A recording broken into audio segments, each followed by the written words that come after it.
Okay, Assalamu alaikum everyone. Thank you for joining us today. Let me just give a simple introduction about the team uh, in the club. Our mission and vision is to raise awareness and bring about the necessary change in attitude and provide students with opportunities to take action in protecting, restoring, and improving the environment quality in our country, and especially in the university. Our vision is to play and fulfill a prominent role in 2030 vision by providing a healthy, clean, and protected environment, supporting a suitable world for all organisms, now and in future generations, based on a society living in harmony with nature, inshallah. Um, these are our leaders, the team leaders. You can see them here, or you can go back to them later if you want. Our webinar today is titled Healthy, Comfortable and Energy Efficient Building Design Considerations with Dr. Mohammed Alhaji Mohammed, Assistant Professor in Architecture and Engineering Department. I would like to welcome you, Dr. Mohammed, and thank you for joining us today. And you have the floor if you want to start talking and sharing your screen. Thank you very much, Mr. Turki, and thank you very much for all the members of this KEC club. And then, inshallah, today we'll discuss the topic given as required. Inshallah. Let me share my screen.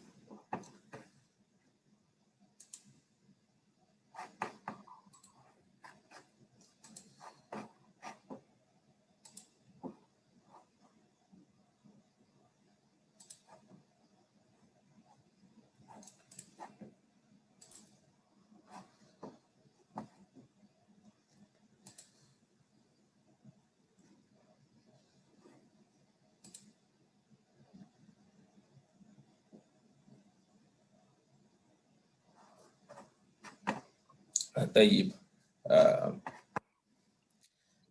As introduced by Turki, I am Mohammed Alhaji, and I work as an assistant professor in ARE, Architectural Engineering Department.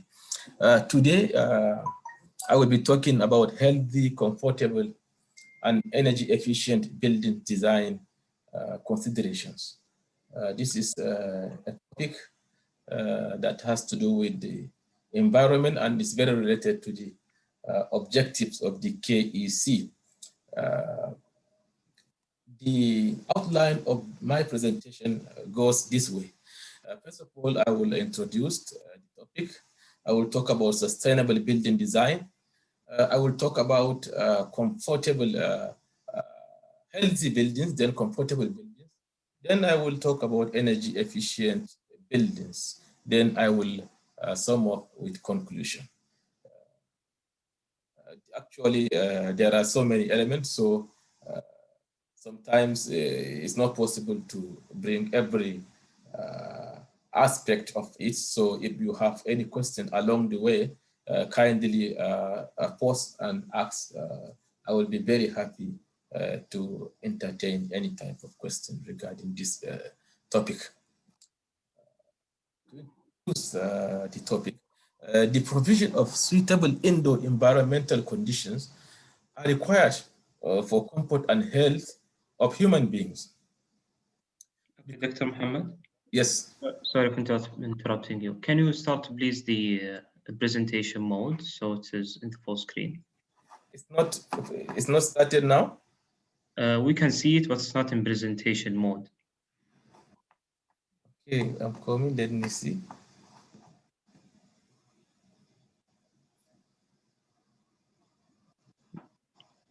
You can start the presentation mode from the right left corner. Yeah, I did actually, but I don't know why it is not showing in here. Let me just do it again. Okay.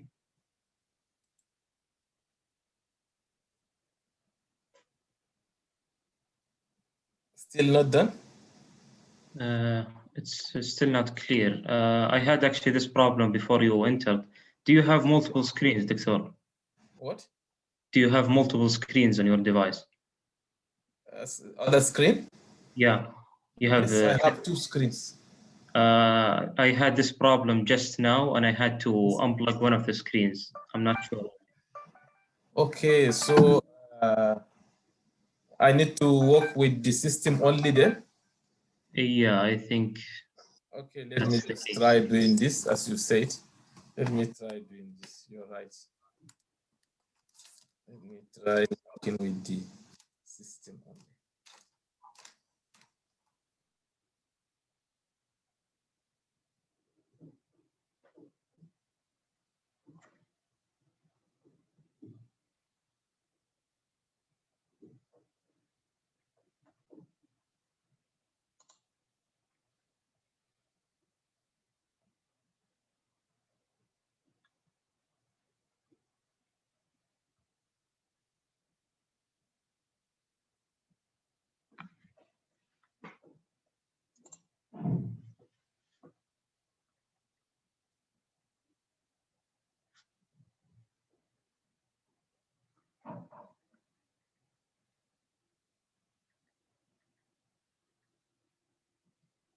Okay, it seems that Dr. Mohammed is having some connection problems. Hopefully he'll join us in a few seconds.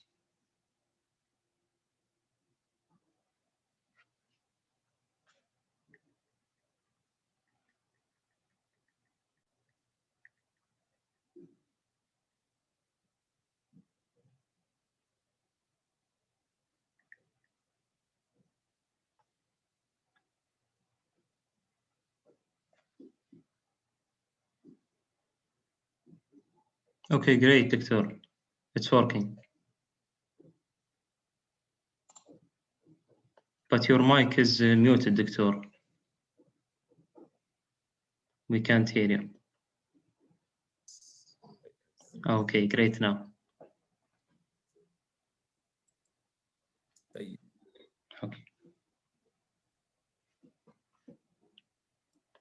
So to start with the introduction, the provision of suitable indoor environmental conditions are requirement for comfort and health of human beings. Because human beings are the occupiers of buildings. So one of the major requirements for this human being to live in these buildings is suitable indoor environmental conditions. These are conditions that has to do with thermal comfort, acoustical comfort, that is sound and noise control in buildings, condition that has to do with visual comfort, that is lighting in buildings, and conditions that has to do with indoor air quality and ventilation in buildings. This is because people spend more time or more than 90% of their time indoors, whether inside an office or in their houses, or even inside their vehicles, because vehicle is also one of the types of indoor environment. So people spend less time in outdoor environment, because if you leave your home in the morning, you are already in indoor environment at home. You drive into your office inside an indoor environment in a vehicle. You get into your office, you stay there for 8 hours, it's an indoor environment. So people spend 90% of their time in indoor spaces. So that is why indoor environmental quality, whether it is lighting or air quality or thermal comfort or acoustical quality, is a requirement for people actually, for people to live healthy life in buildings. The importance of indoor environmental quality is its impact on energy usage and health and productivity, because it affects the energy usage. Because when you decide to improve the indoor environment, you need, for example, thermal comfort, you need air conditioning. When you use air conditioning, you are actually using energy. So it affects the energy usage of the building and also health, because when you decide to reduce the energy usage, then it will affect the comfort and quality of the indoor environment in terms of air quality and so on. And also when the indoor environmental quality is very poor, it affects also the productivity of the occupants, especially in office buildings. So the actual cost of running building should consider the comfort, health, and productivity of people in those buildings. So whenever we are calculating what is the cost of running a building, the operation, it has to take into cognizance or consideration the comfort of the occupant, how many reals or dollars are we spending on providing comfortable indoor environment, the health of the occupant, and also their productivity, because if they are not feeling fine due to effect of indoor environmental quality, then their productivity will reduce. Maybe even somebody cannot be able to go to his office or job, whereby this is a case of absenteeism, and the whole day will be lost, so it affects directly the productivity of that person. So in the United States alone, the savings and productivity gains from improved quality of building indoor environment are estimated at 25 to 150 billion US dollars for every year. So this is actually what? This is the savings and productivity gains from what? Improved quality. And if you did not improve the quality of indoor environment, then you are losing such amount of money every year. So globally, the building sector accounts for more electricity used than any other sector in terms of energy, because building consume 42% of all electricity used in the world compared to any other infrastructure or area. So building consume almost half of the energy produced in terms of electricity. So it is very important. So the way it consumes this energy, it also what? It also affects the global warming, because this burning of this energy, some of this energy are produced through fossil fuel. It is only renewable energy that are what? That are sustainable, that does not in a way contribute to global warming or greenhouse gas effect. But when you use 42% of electricity, then you are contributing a huge amount of what? To global warming. So this is the idea. So we are talking about sustainable building design. What is sustainable building design? The sustainable building, or green building as it is also referred to, is a design philosophy that focuses on increasing the efficiency of the usage of resources. It focuses on what? The efficiency of the usage of whatever resources that we have, such as energy resources, water resources, materials, along with reducing building impact on human health and the environment during and after the building has been constructed. Oh, this is the what? This is the philosophy of sustainable building design. The process is planned through creating better siting. Better siting, you site the building on a site. So how do you place the building in a better way? That's why better siting. Design itself, construction, operation, maintenance, renovation, and demolition. All these stages, these are stages of building delivery. You site the building, you place the building on site. After you must have selected the site, you design the building, you construct it, you operate it for some time, it will get fault, you maintain it, you renovate it, and later on it has finished its life, you demolish it. So this is building delivery. So along all this process, sustainability has to be what? Considered. We need to utilize what? Our resources efficiently, and we need to reduce how we contribute to greenhouse gas effect and also global warming. The main aim of sustainable building is to minimize the adverse effects of building components on the environment. This is the main, because to minimize the effect, contribution to global warming, it starts with optimizing building design. This is where the contribution starts. Material selection. How do we select a better material? Material that emits very little of carbon dioxide, material that emit very little of carbon monoxide, formaldehyde, and so on. The gases that contribute to global warming. So it starts with what? Optimizing the building design itself. then the selection of the material for the construction, and taking energy conservative what? Measures. We need to take a lot of measures. Integrated passive designs, for example. Integrating, for example, the renewable energy systems, for example. So all these are what? Aspect of sustainable building design. So sustainable practices could be, for example, in this picture, this is a typical building with some sustainable practices integrated. For example, the first sustainable energy consumption. You see they have integrated sustainable lighting systems and so on inside. Maybe they use LED instead of fluorescent maybe. So they use energy efficient systems, energy efficient fixtures, utilizing low flow fixtures. You know, nowadays, this is actually has to do with water consumption, because reducing water consumption is building is part of the sustainability. How do you reduce water consumption? We have automated taps now. We have smart taps that can be able to sense whether people are passing, somebody's hands is below the tap or not, so that it will reduce amount of what? Water flow. So utilizing low flow what? Fixtures in your toilet and bathrooms. Reduce storm water runoff. Maybe sometimes by what? Utilizing it inside the building. Solar panel installation. This is a renewable energy. Instead of using 100% fossil fuel electricity, no, generate your energy through renewable means. Install a lot of solar panels that can be able to cater for your energy needs.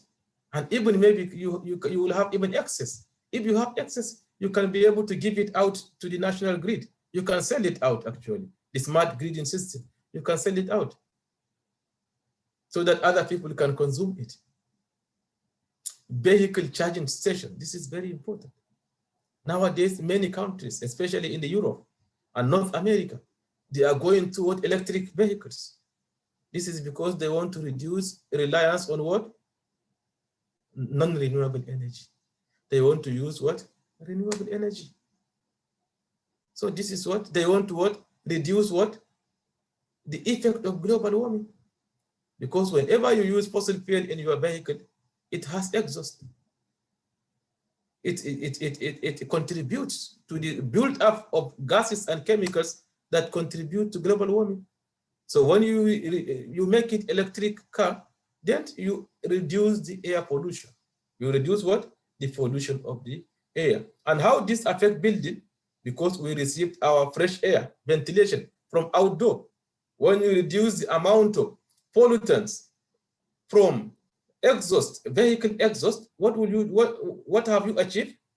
Then you achieved a very important aspect, because you reduce the amount of pollutant from the outdoor air that we receive as our fresh air in the indoor space in form of ventilation.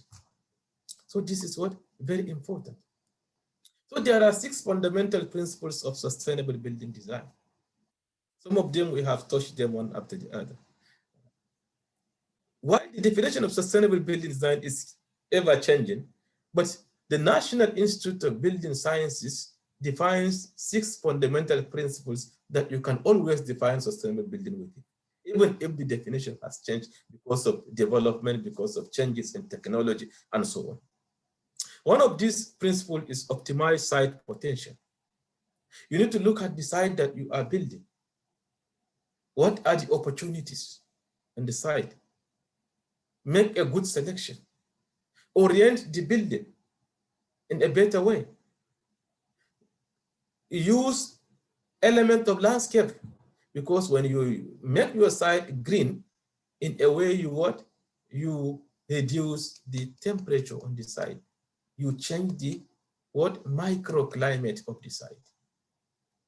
So potential site potential is very important if it is being optimized. Optimize energy use. You need to optimize energy use in your building. Instead of fossil fuel, use renewable energy. Now, apart from integrating solar photovoltaic on roof and walls of our building, we now also integrate wind turbines on our roofs, especially where the wind speed is considerable. So we can also, especially if you have a high-rise building, very tall, based on the logarithmic nature of the wind speed, the higher you go, the higher the amount of wind speed. So if you have a high-rise building, at the top there you can mount wind turbines, and these wind turbines can be able to what?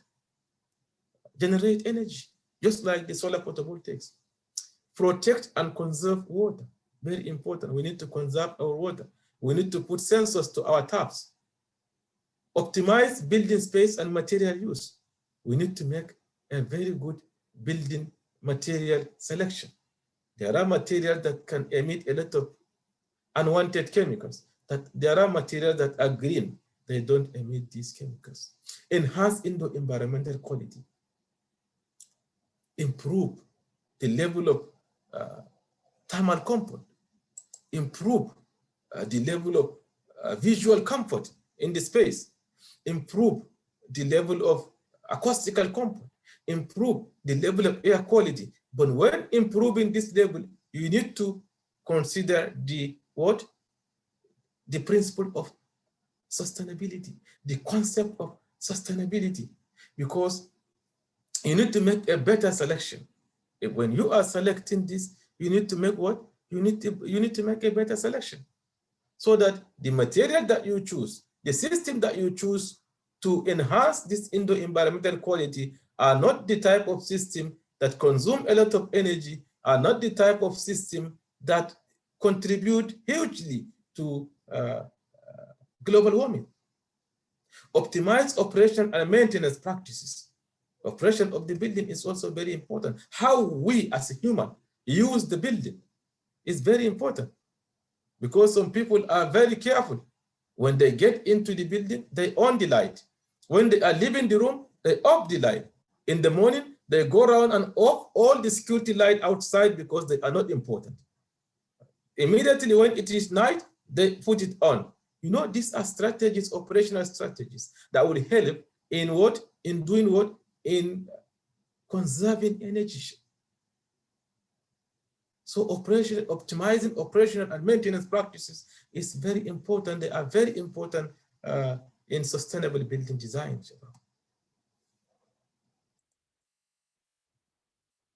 Healthy buildings. What do we mean by healthy buildings? Healthy building refers to an imagined area of interest that supports the physical, psychological, and social health and well-being of people in building and the built environment in general. So when we talk about healthy building, we are talking about a building that supports the physical, the psychological, and what? And social health. The physical are the physical aspect that we see, of temperature is physical, relative humidity is physical, wind speed is physical, and there are also non-physical ones, psychological. For example, when you get into the room is very small. The smallness will make you feel discomfort. This is psychological and social health and well-being of people in buildings and the built environment in general. So this is what we call healthy building. According to the National Center for Biotechnology Information, a healthy building not only includes environmental responses, like the one that we just mentioned, air quality, thermal comfort, visual comfort, and acoustical comfort, and so on. No, it does not only include environmentally responsible and resource-efficient building concept, but it also integrates human health elements. This is very important because there are aspects of building that affect health of the occupant. For example, contaminants, the amount of contaminants in the indoor built environment, the level of carbon dioxide, for example.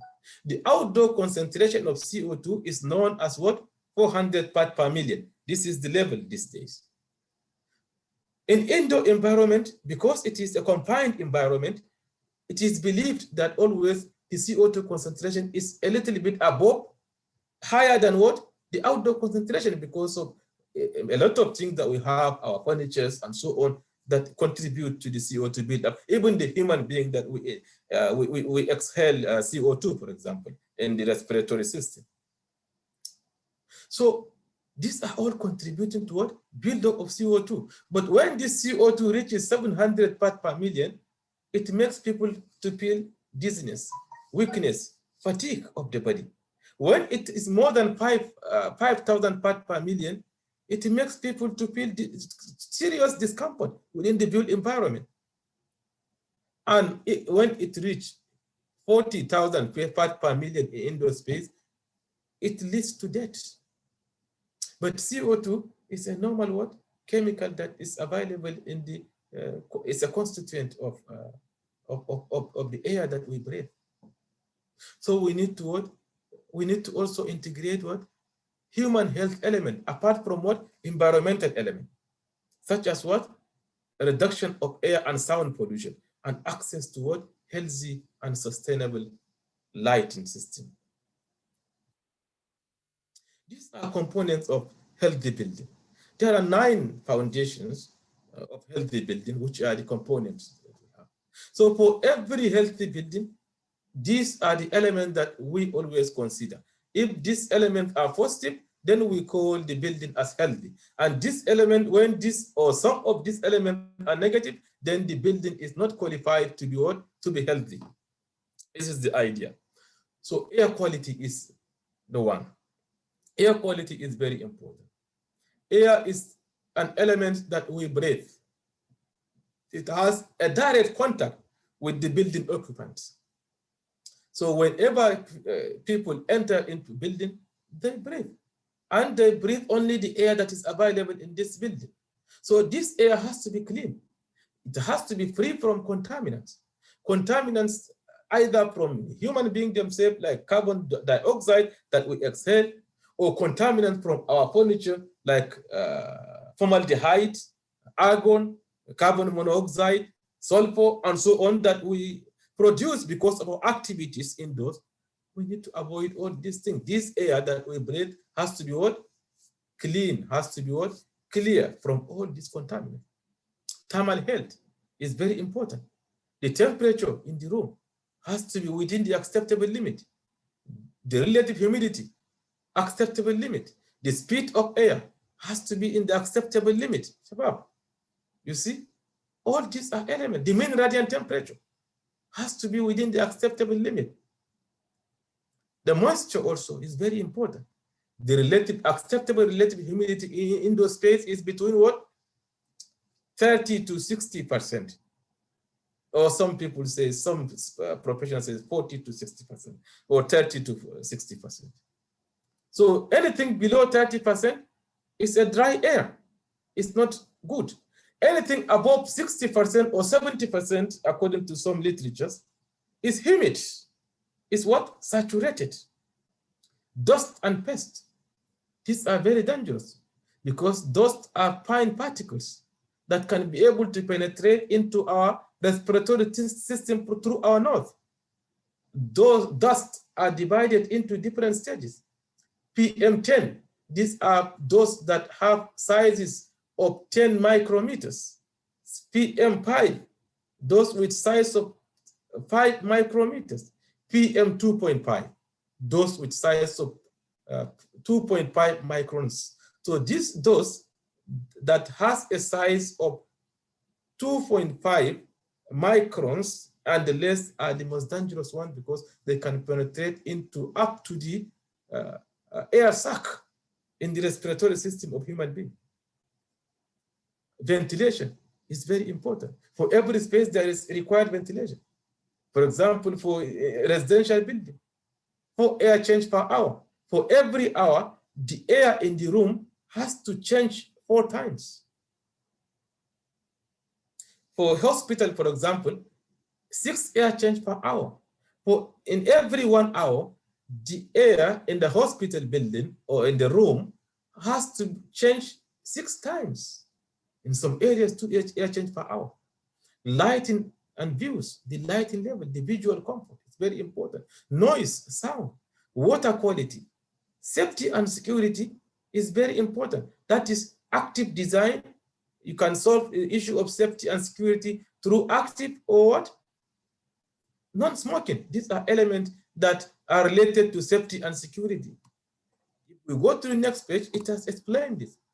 Smoking. Smoking is very dangerous because environmental tobacco smoking, or we call it ETS, is one of the major contaminants of indoor air quality in buildings. Establish and impose a smoke-free policy indoors and within 20 feet of the building, so that whenever you, if you are smoking, whenever you come into a building, stop it. If you want to smoke, get out of the house, smoke outside and come in. Because this smoking, there is what we call secondhand smoking. Secondhand smoking is more dangerous than even the smoker himself. Secondhand smoking is when we say secondhand smoking, it means that those people that are inhaling the properties of the smoke from somebody else, they are not directly smoking, but somebody is smoking beside you, and you are what? Inhaling the smoke. So the danger on you is much more than the danger on the person smoking, because the person smoking, he is used to the smoking, he is used to the chemical, he is used to what? Used to what? Used to the contaminant inside the cigarette. You know? But for a person that is non-smoker, he is not used to it. So a little inhalation of this chemical can trigger his what? A reaction in his body. So that is why secondhand tobacco smoking is dangerous to even children. If you have a kids and so on that do not smoke, always go outside and smoke before you come into the active design. Incorporate design elements that promote and encourage activity, such as easy accessibility at the staircase. Not very steep staircase that kids can fall down. No, no. According to standard, 150 millimeters, the riser, and so on. Provide ergonomic furnishing. Ergonomic actually is the relationship between a human being and his what? Furniture. Don't give very small chair. Don't provide very big chair. If I come to the office and find out that the chair that I was given is very small, discomfort, it affects my comfort, it affects my productivity, and it affects also my health. So ergonomic furnishing that minimize discomfort and limit the development of chronic physical injuries is very important. Follow applicable occupational safety guidelines to ensure safe work environment. Healthy building, comfortable buildings. Any question at this stage before we proceed? No, we don't have any question yet, Dr. Okay, thank you very much. Sure. Comfortable buildings. Aspects of human comfort in building include personal factors, health and well-being, and thermal comfort and indoor air quality, visual comfort, noise or nuisance, and ergonomics, etc. What are the personal factors? The activity level is a personal factor. Somebody that is moving, going, somebody that is standing, somebody that is seated, somebody that is sleeping, somebody that is running in a gym. Their level of what feeling comfortable is different. Their level of requirement for temperature is different because of the activity level. So also the clothing level. When you come with a short and a very light cloth to a classroom with temperature of 20 degrees or 18 degrees Celsius, you will start feeling cold. But when somebody comes with a long trouser and everything, very big clothes and so on, he will not feel because of what? The clothing level that is in his body. So personal factors are one of the factors that affect comfort in building. Health and well-being also. Healthy people actually, they react very less to temperature. But when somebody is not healthy, he is already, he has some conditions, so he will react very quickly. Even if the temperature is a little bit low, he will start feeling very cold. If the temperature is a little bit high, he will start feeling discomfort. So health and well-being, thermal comfort, indoor air quality, visual comfort, noises, and all this affect what? Our comfort in indoor environment. Indoor environmental quality refers to the quality of building environment in relation to the health and well-being of its what? Occupant, and is determined by many factors. And these factors are lighting, air quality, and etc. that we'll discuss here. These are the critical components of indoor environmental quality, which is called IEQ, indoor environmental quality. Indoor air quality. These are odors, for example. The pollutants in indoor air. Fresh air supply, we will discuss this. Thermal comfort or indoor climate. The temperature, the moisture, that's the relative humidity, the air velocity. These are all what affect comfort. Visual or lighting quality, the view, the level of illuminance, the luminance ratio and reflections. All these are what? Element of visual comfort that affect what? Comfort. Some of them, when the illuminance is very high, you will find out there is a glare. So sometimes if you see it's very low, you will see it affect the comfort of the eye. People have to stretch their eye before they read and so on. And this actually level is different for every space. For example, the visual comfort level in a classroom is different from in bedroom, because in classroom we need more what? Light compared to bedroom. Acoustical quality, outside and indoor noise and vibrations. All these are what? Factors. What is the goals of indoor environmental quality? To minimize the risks of building-related health problems. So when we are talking of indoor environmental quality, whether it is thermal comfort, whether it is air quality, whether it is acoustical comfort or visual comfort, is to minimize the risks of building-related what? Health problems. And maintain high-quality indoor environment.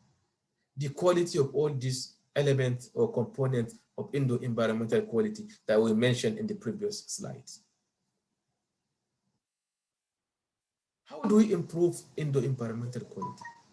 These are strategies for improving indoor environmental quality, Shabab. Control pollutants. If you are using, for example, HVAC system, heating, ventilating, and air conditioning system, you can use filters. There are different types of filters.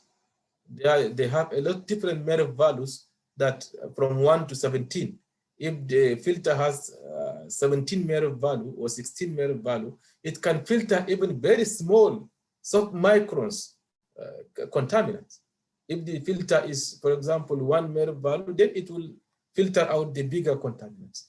So it depends on the level of contaminant that wanted to be excluded from the building. Then appropriate filter has to be installed. So control of pollutants.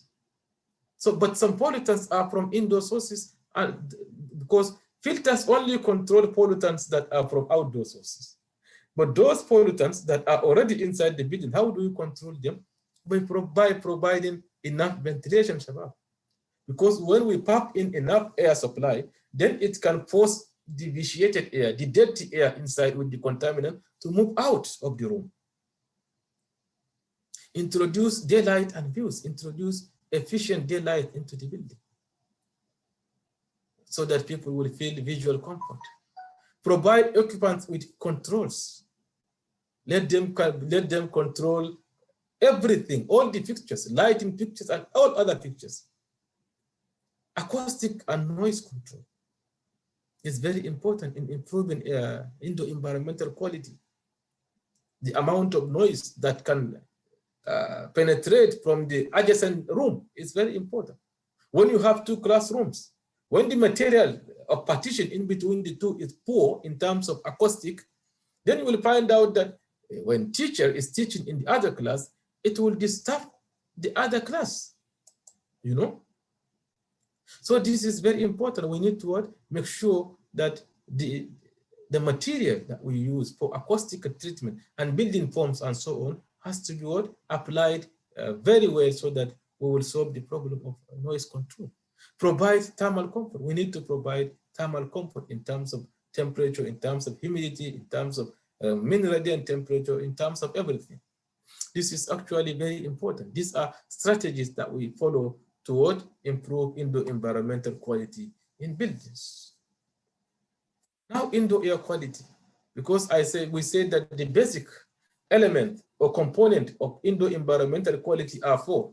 We said one is indoor air quality, two is we said thermal comfort, acoustical comfort, and visual comfort. These are the four. The American Society for Heating, now we are discussing indoor air quality.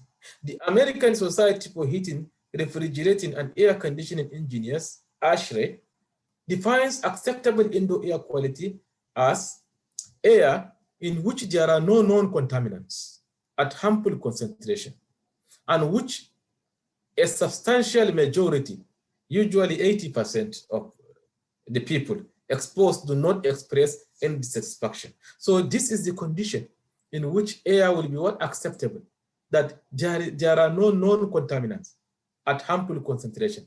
But even if there are contaminants, if their concentration is not harmful, it's acceptable. For example, carbon dioxide is a normal constituent of air. But we know that its normal concentration is 400 parts per million. So even if we test the air in the room and we found carbon dioxide and the concentration is 400 parts per million, then it is not harmful because it is there. And other chemicals like this. So air in which there are no known contaminants at harmful concentration and which a substantial majority, usually 80% of the people exposed, do not express what? Dissatisfaction. So, and because you see, there are two definitions here. The first definition is objective definition, because air in which there are no harmful concentration, no non-harmful concentration, contaminant at harmful concentration. Here we can be able to test, we can be able to experiment the amount of volatile organic compounds, the amount of carbon monoxide, the amount of formaldehyde, the amount of carbon dioxide, and so on. And we can see whether they are harmful or not. This is objective. The second part is subjective. It says, and which a substantial majority, 80% of the people exposed do not express dissatisfaction. If we are 10 in the room, and if 8 of us said we are not happy with this air quality in this room, then the air in this room is bad. But if 5 of the people says it's not good, it's not bad because the percentage is not up to what? 80%. So this is a little bit what? A subjective part. So this is the definition of air quality. Most people spend up to 90% of their time indoors, as we said in the beginning. Many spend most of their working hours in an office environment. Pollutants in an indoor environment can increase the risk of illness because we are what? We are spending a very huge, substantial amount of our time indoors. So that is why it is very, very easy for us to be exposed to danger if the air in this indoor environment is what? Vitiated, is dirty, is polluted, is contaminated. So levels of pollutants may be 200 to 500% higher indoors than outdoors, even in cities with a lot of air pollution, because the indoor environment is confined, you know, and we actually have a lot of activities that contribute, cooking activities, body odor, for example, you know, we exhale CO2, for example, you know, a lot of human activities that contribute to indoor pollution. But in outdoor environment, there is air moving. So whenever there is a pollution, air will come and what? Move with it. But in confined environment, it takes the pressure of the HVAC or ventilation system to remove the contaminant, which is not always what? As efficient as required. So that is why level of pollutants may be 200 to 500% higher indoors compared to what is obtainable in outdoor climate. Indoor air contaminants. One of the most important indoor air contaminant is called volatile organic compound. Volatile what? Volatile organic compound. Volatile organic compound actually is a combination of many chemicals. For example, benzene, formaldehyde, for example, you know, toluene, for example. These are all what? part of volatile organic compound. That's why all of them combined is called TVOC, total volatile organic compound. So volatile organic compounds are one of the major contaminants in indoor spaces, especially when the concentration is more than 0.5. So it is very dangerous if it's in high concentration. But they are made up of what? Different chemicals. Some of these chemicals are part of the what? Air that we breathe. This is the idea. Carbon dioxide. Carbon dioxide is available as a constituent of the air that we have in the world. Every air, it has some amount of CO2 in it. But when the CO2 level is above 400 parts per million, then there is an issue of concern here. In indoor space, even 700 parts per million is acceptable. But when it is above 700 parts per million, then it will start affecting the health of the occupant, health and well-being of the building occupant. So it is also one of the contaminants that we have in indoor space. Particulate matters, dusts, dust mites, all these are what? Aerosols or bioaerosols. These are particulate matters. These are coming from maybe dust from our carpet. Maybe they come from the ventilation systems in the duct. Maybe they come from with the outside air. Maybe we have a very bad filter. So this particulate matter, whether it is PM10 or PM2.5, they are one of the contaminants that affect human health in indoor environment. Tobacco smoke, ETS, environmental tobacco smoke. This is very dangerous indoor contaminant, especially as I explained in previous slides, the second-hand tobacco smoke.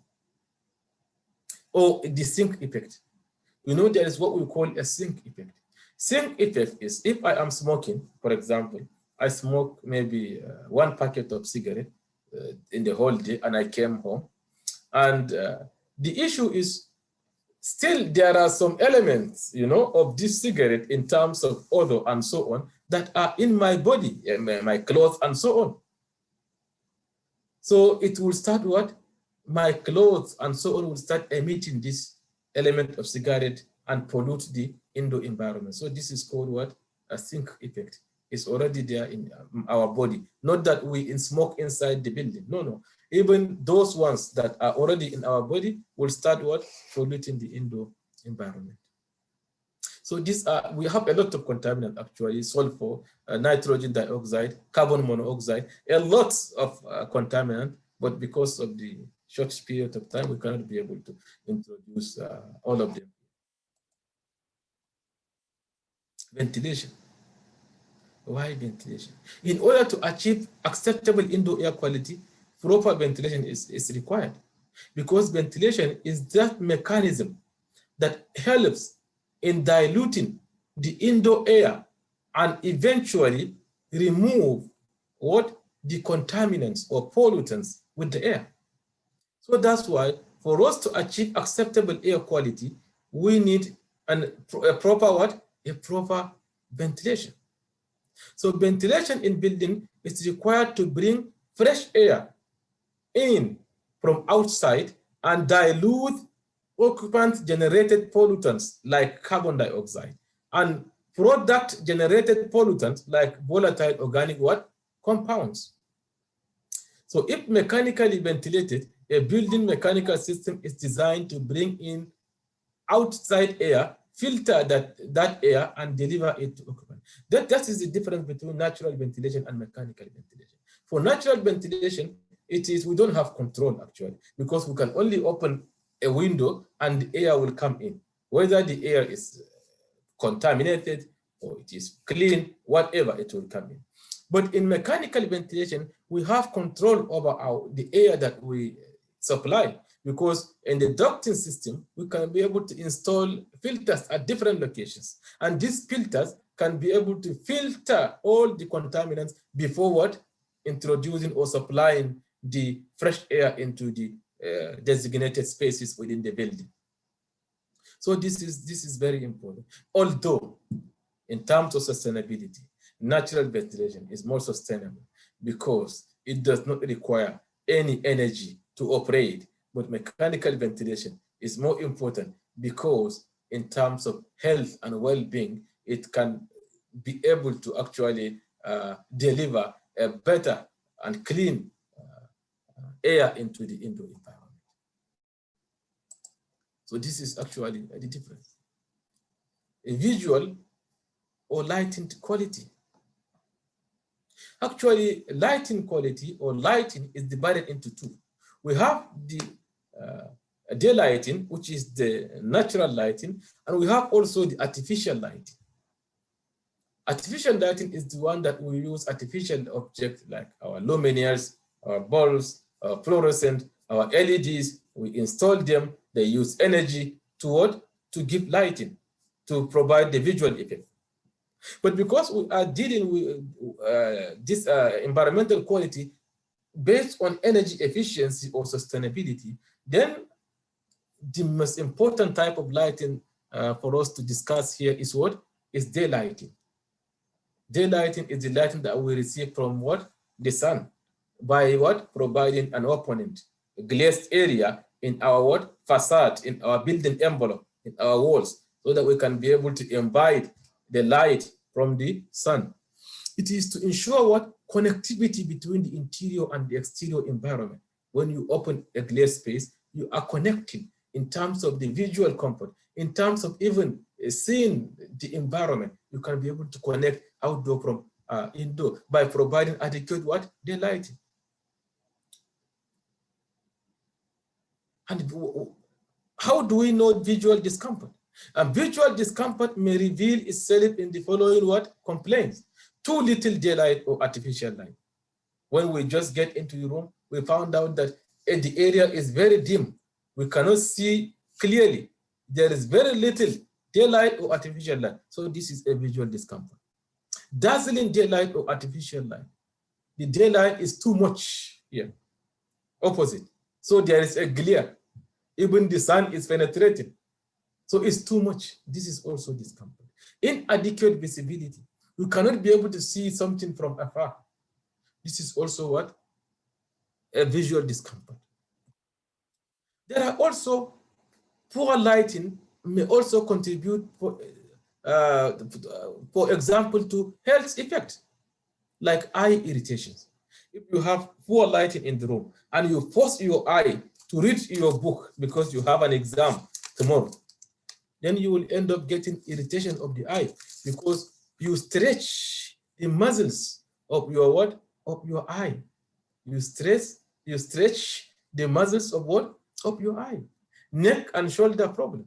Sometimes it causes what? Neck and shoulder problem because in the process of reading, you want to bring the book or you want to bring your head or your eye very close to the book. Your neck and shoulder. Fatigue, weakness of the body.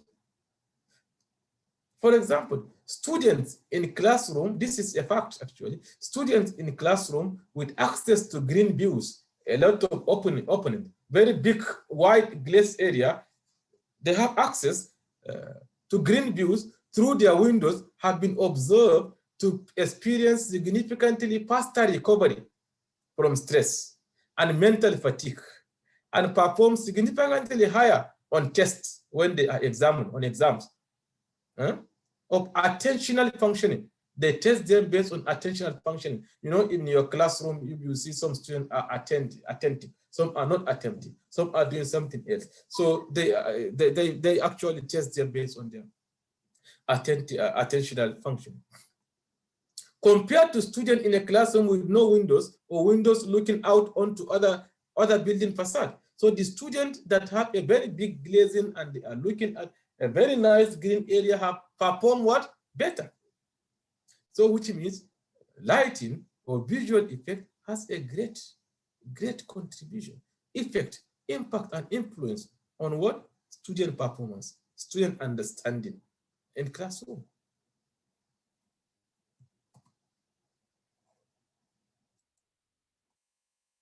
Thermal comfort. We discuss air quality. We've discussed visual quality. These are elements or components of indoor environmental quality. And the third is thermal comfort. Thermal comfort is defined as the condition of mind that express satisfaction with the thermal environment and is assessed by subjective evaluation. So it's the condition of the human mind. When you get into a space, your mind will tell you that you are happy with the temperature, you are happy with the relative humidity, you are happy with the what condition of what? The thermal environment. And it's subjective because what? It depends, because, for example, you come to a classroom, there are 10 students in the classroom and a teacher. You will find out that 4 of the students are happy with the temperature, happy with the humidity, happy with the thermal component. But 2 students are not happy because this is subjective. It depends on so many other factors apart from the physical factors. As I said in the previous, some slides ago, I said even activity levels. What you are doing. Are you in a gym? Are you running? Are you walking, standing, seated? It depends. Are you wearing a very big pajama or you are wearing a shorts and so on? Thermal comfort is influenced by objective factors like air temperature, mean radiant temperature. When we say mean radiant temperature, Shabab, is the temperature, is the mean of all radiant temperature in the room. For example, in this room that I'm seated, the office, we have 6 surfaces. We have the 4 wall surfaces, we have the floor surface, and we have the ceiling surface. These are the ceiling, these are the surfaces. We also have many other surfaces like the surface of the decks and so on, but I don't want to make it very complicated. So we have 6 surfaces. So when we say mean radiant temperature, is the mean of the radiant temperature from all these 6 surfaces. Air speed, humidity, as well as personal factors such as metabolic activity level and thermal insulation from what? The clothing, because if you wear thick clothing, you have a better insulation compared to somebody that wear what? A very thin clothes, for example. Humans generally feel comfortable between temperatures of 22, I think I am, okay, 22 degrees to 27 degrees, and a relative humidity 40 to 60 degrees. This is actually standard that's set aside. So when the temperature is from between 22 to 27, most people actually feel comfort. And when the relative humidity is between 40% and 60%, most people also feel comfortable in such kind of environments. The impact of thermal conditions extends beyond comfort. It also has to do with health. Temperature and humidity can also have a drastic effect on health, as evidenced by the heat wave in France in 2003, which claimed nearly 15,000 lives. Heat waves, high temperature in 2003 in France, resulted in the death of what? 15,000 individuals. So thermal comfort is not only a condition, it's not only an issue of comfort, that I am feeling comfort, the temperature is fine, the relative humidity is fine, the mean radiant temperature is fine, the speed of the air is fine, and I am very okay. No, it's much more than this, because it also affects what? The health. It even leads to what? Deaths. Humidity influences the evaporative cooling mechanism of our physiology. That is, if the humidity is too high, because the air is more saturated, our body has a reduced capacity to cool itself through sweating. You know, if the humidity level is constant, standard between 40% to 60%, so your body actually has some opportunity to release some of the what? Some of this vapor into the air, you know, because through maybe sweating, you know, and so on, as a result of what? Metabolic activity. But when the amount of air, which is the humidity, is saturated, is 90%, you will find out that the level of water that your body actually lose to the air is very less. So the amount of what? The capacity of the body to cool itself is also what? Reduced. So this is the idea. So thermal comfort has been suggested to be more important to office workers' performance than job stress or even job satisfaction. So in office building, thermal comfort is more important even than even job satisfaction and or job stress. The stress that has to do with working for 8 hours. Acoustical and noise control. This is the fourth element of indoor environmental quality. What is noise? Noise is defined as unwanted or disturbing sound. It's what? Unwanted or disturbing sound that interferes with normal activities such as work, sleeping, and conversation. Noise enters building interior from outside sources such as aircraft, if the house is very close to airport, road traffic, if the building is located very close to road, trains, lawn mowers, snow blowers, and operation of heavy equipment at construction site, if the house is very close to construction site and so on. These are sources of noise. So indoors, noise can be generated from buildings, mechanicals, and HVAC system. For example, if you have a very big HVAC system, you will find out that it will generate some noise. Office equipment, if you have a printer, for example, if you decide to print a paper, you will find out it makes some noise. Vacuum cleaners that we use indoors all the time, industrial machinery, or conversation among occupants when we are talking among ourselves, we are generating noise, even our kids playing and so on. So this is what we call what? Noise. Each year in the United States, around 30 million people are occupationally exposed to hazardous noise levels, and another 26 million ages 20 to 69 have hearing loss. 26 million people each year that fall between 20 to 69 years develop hearing loss each year that may have been induced by noise exposure in the workplace or at their leisure activities. So noise affects human beings negatively. Studies of the non-auditory effect of noise exposure have observed that increasing noise level are associated with the higher systolic and diastolic blood pressure. This is the lower level and the upper level of blood pressure. Say 120/80. They say this is the standard level of BP, blood pressure, for example. So the lower level and upper level are called what? Systolic and diastolic blood pressure. So noise pollution can cause increase in what? The blood pressure, changes in heart rate, heartbeat, and what? Cause hypertension. A recent survey of more than 1,200 senior executives and non-executive employees found that 53% of employees report that ambient noise reduces their work satisfaction and productivity. So noise reduces their what? Work satisfaction and eventually what? Reduce their productivity. Energy efficient buildings. The concept of energy efficiency in building is related to energy supply needed to achieve desirable environmental conditions that minimize energy consumption. So that is the concept. It is always related to how many energy are we supplying to what? To achieve the environmental condition needs of the building, you know? Also, by minimizing it, minimizing the what? The consumption. Because efficiency means we use only what we require without wastage. Only what is what required without wastage. So there are some parameters that affect building energy requirement as produced by Ekichi and Aksoye 2011.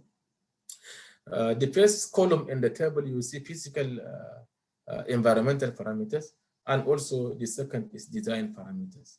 For example, daily outside temperature, it affects energy consumption. When the temperature is high, you need what? You need higher operation of the HVAC system to cool down the room or building. This is daily outside temperature. The higher the temperature, the higher the amount of what? Amount of energy you consume to operate HVAC system. Solar radiation. If the solar radiation is very high, For example, in countries that are in, for example, in the North Pole and South Pole, if you go to Scandinavian countries like Finland, like Norway, countries like Sweden, you will find out that their problem is cold, not heating, because they are very far away from what? From the sun, because they are in the North Pole. So countries that are around the equator, they have what? Moderate. They have moderate climate. Wind direction and speed. This also affects energy consumption in building. When the wind speed is very nice, we can be able to what? Get ventilation from the natural sources. And we can be able to what? Allow our HVAC to what? To off. Also wind direction. Very important how we orient our building to the wind direction. Shape factor, design parameters. The building shape is very important. The shape of the building determines how many solar radiation will get into the building. For example, if we have created a lot of sun shading devices in form of vertical and horizontal sun shading devices in our building facade, then we will end up getting what? Very less amount of solar radiation on our surfaces. And eventually this will translate into what? Lower energy consumption. Transparent surfaces. If we have a glazed transparent surfaces, the heat will get in directly. But when you change it to translucent or opaque, then you will reduce the amount of heat that you want that is being transmitted. Some of them will be definitely be reflected, and some of them will be absorbed by the material as well. Orientation is very important. Thermal physical properties of building material that we use. U value of building materials. The K value, thermal conductivity of building materials, is very important. Distance between buildings. If the buildings are compacted together, then you have advantage, because the adjoining building or the opposite building will cast shadow on your own building, whereby this shadow will block the amount of direct solar radiation that you get from your building. You see? So that is why you will end up what? Reducing the amount of energy that you consume. According to Environmental Protection Agency of the United States, in the United States, building account for 39% of total energy use. Total energy use, both from fossil fuel and what? And renewable sources. 68% of total electricity use, 12% of total water use, and 38% of total carbon dioxide emission. 60% total non-industrial waste are generated from construction and demolition activities. So Shabab, look at it, what we are contributing, the amount of waste we are producing, which eventually what? 38% of total CO2 emission, which translates to what? Huge contribution to the greenhouse gas effect, Shabab, and global warming. So this is what? This is very important information. So these are the strategies for achieving energy efficient building. One, bioclimatic architecture. You need to look at the shape and orientation of the building, the solar protection, passive solar system, very important. High performing building envelope. We need to design our building envelope. When we say building envelope, is the wall. It's all walls that have direct contact with outdoor environment is called building envelope. So high performing building, because they are direct contact with outdoor environment, the sun will fall on them. Every aspect, heat and so on, is on them. That's why. So thorough insulation, if you use a very good insulation, high performing glazing and windows, air sealed construction. Air sealed construction is, if your building is not air sealed, you are cooling down the building because there are a lot of cracks and so on, then the cool air will be escaping to the outside and you are using more energy to cool down again. So this is air sealed construction is very important. And avoidance of thermal bridges through the materials that you used in the building. High performance control ventilation. This is mechanical insulation and heat recovery. So these are the three Shabab strategies that we use in achieving sustainable and energy efficient buildings. Bioclimatic architecture, we need to consider the climatic condition in relation to the building shape, form, and orientation. Also, high performance building envelope the walls, and high performance controlled ventilation are key actually in providing energy efficient and sustainable building.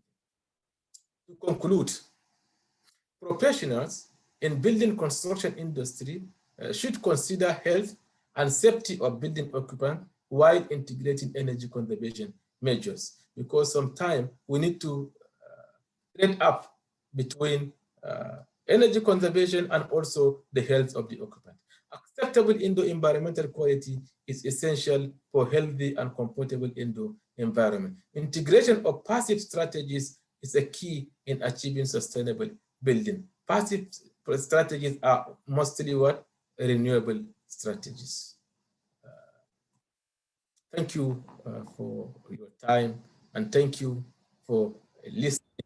If you have any question, then thank you, Dr. Thank you, Dr. Mohammed. If anyone has a question, you can write it in the chat or raise your hand to be able to unmute yourself and ask the question to Dr. Mohammed directly.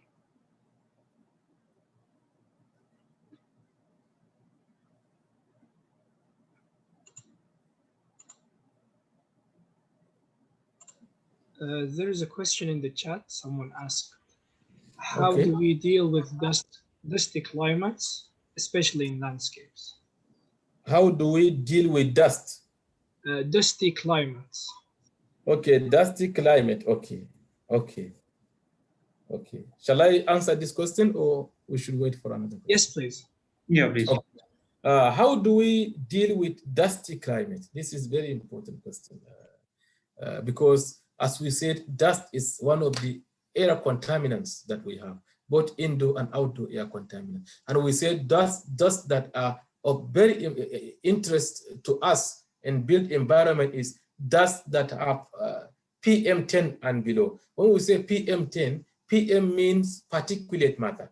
Particulate matter less than 10 micrometers, less than 10 microns. This is called dust, PM10. And those that are very dangerous is those that are less than 2.5, PM 2.5. So how do we deal with dusty climate? Actually, one of the issues is whether you are using mechanical ventilation or natural ventilation. If you are using natural ventilation, as I said in my presentation, we have less control over what we do, but still we can be able to install a screen, you know, the insect screen that we use. This insect screen, actually, when you install it into your window, or if you install it maybe to a plenum, if you create a plenum is just like a space, a veranda space or a balcony before the window. So instead of directly installing it into a window, the dust screen, you will install it into the plenum. Then when this air comes into contact with this screen, you know, by our physics, we know that due to the activity of the turbulence energy, kinetic energy, and turbulence dissipation rate, you know, the speed of air will reduce because of the porosity and permeability of the screen. And by reducing the speed of the air, it reduces what? It increases the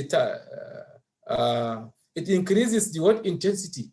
It increases what? The turbulence intensity or turbulence dissipation rate, you know, or kinetic energy, turbulence kinetic energy. So by doing so, most of this dust will what? Fall down on the surface of the plenum before the fresh air can get into our building. This is actually a little bit difficult to handle with natural ventilation. But since we are using mechanical ventilation in this part of the world, the best thing to solve dusty climate is to provide a better air HVAC system. We have different types of HVAC system, whether you are using a variable air volume system, multi-system, a package system, or you are using a window system AC. Some of these type of AC, they don't have the capacity to filter this dust like the window AC, for example. But when you are using a very big HVAC system like the variable air volume system, definitely it has a room for installing a lot of filters. And I said the filters are divided into 17 according to standard. There is mere value from 1 to 17. And when it is 1, it means that the filter can filter very big particles. When it is 17, the filter can be able to filter very fine, small particles. So, but the problem with the filter that are mere value 16 and 17 is because they have a very small porosity and also the permeability level, they also reduce the amount of air that get into the building as well. So which means that you need more energy because you need to pump a lot of chilled air because it in a way it blocks the amount of air that gets in because of the permeability and porosity of these filters actually. So this is these are the ways actually that you can be able to reduce this, and also by orientation if it is design of the building. For example, if you know that there is two winds, for example, the one that is coming from maybe west and the other one that is coming from the north. So you know that which one is always coming with the dust. So you try and put your what inlet, air inlet around the other direction that with the clean air without dust, for example. So you even the positioning of your opponent and so on is a key actually in reducing the amount of dust that penetrates into the building and HVAC system.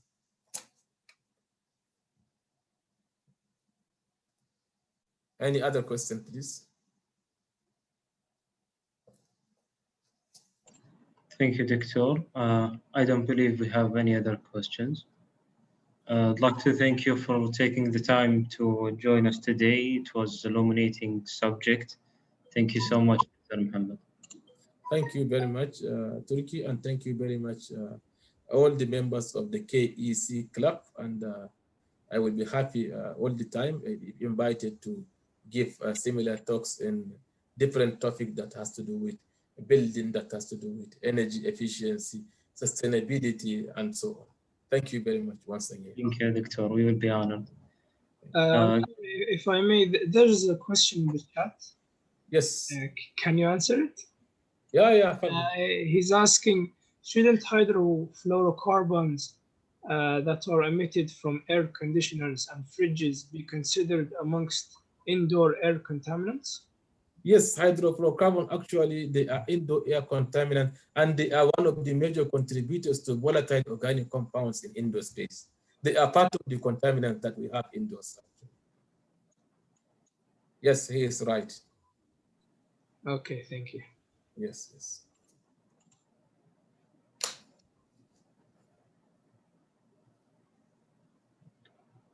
These are our club accounts on Twitter and LinkedIn. If anyone would like to connect with us, thank you everyone for attending. If there is not other questions, I'd like to thank Dr. Mohammed again and thank you all for attending today. We already sent the link for the attendance in the chat, so you can use it to register your attendance.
خلاص حسام وقف التسجيل.